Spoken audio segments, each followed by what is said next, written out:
Happy Friday, Rob. Do you ever just turn on the camera and know that you want to talk about something but you have absolutely no clue what? This is the mood I have today. Today was the last Friday that I spent in the classroom that I've been in all year. It's a second grade classroom that I'm working as a TSS in, and it's really exhausting to be with second graders all day long. One of the best parts about working with second graders, though, is that they're actually really funny.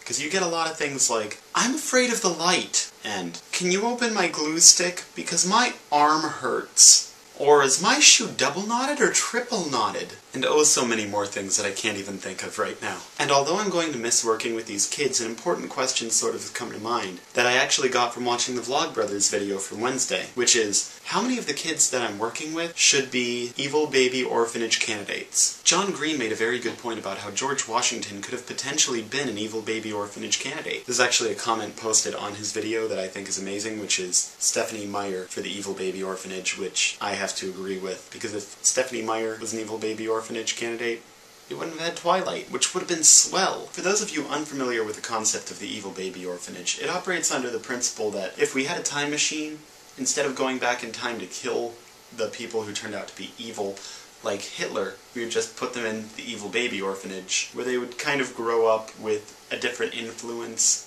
in their life, potentially making them less evil, or just sort of removing them from society on the whole. I'll actually put a link here for the evil baby orphanage starting information, and this is to John Green's video about George Washington potentially being an evil baby orphanage candidate. It really makes me wonder, though, how can you tell when you've got a child who's in second grade, 7, 8, 9 years old, how can you tell that they're going to do something truly evil? How do I know that one of these kids that I work with isn't going to be the next mass murderer or write a series like Twilight? The long and short answer is I can't. And I don't think that any one person is actually born as an evil human being. We all have sin in our lives, and that's just a fact. So we all have bad things in us. None of us are completely good. But the difference is, we all have different things happen to us throughout the course of our lives that cause us to be the people who we are. If you ask me, the same person could be born somewhere and have wonderful parents, but still,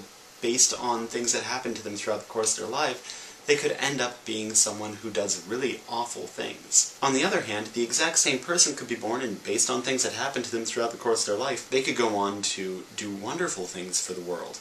And be someone who goes on to win the Nobel Peace Prize and all sorts of stuff like that. In the long run, I don't think it's where we come from that makes us worthy of being in the evil baby orphanage. I think it's our life experiences that make us worthy of that. I hope that I can prove myself in this life to be someone who is not worthy of being an evil baby orphanage candidate. In reality, this is a moot point, because none of us have a time-traveling DeLorean or TARDIS to go and put these people who we deem as being evil babies into an orphanage of evil babies. Just a thought to think about. Rob, I'll see you on Monday.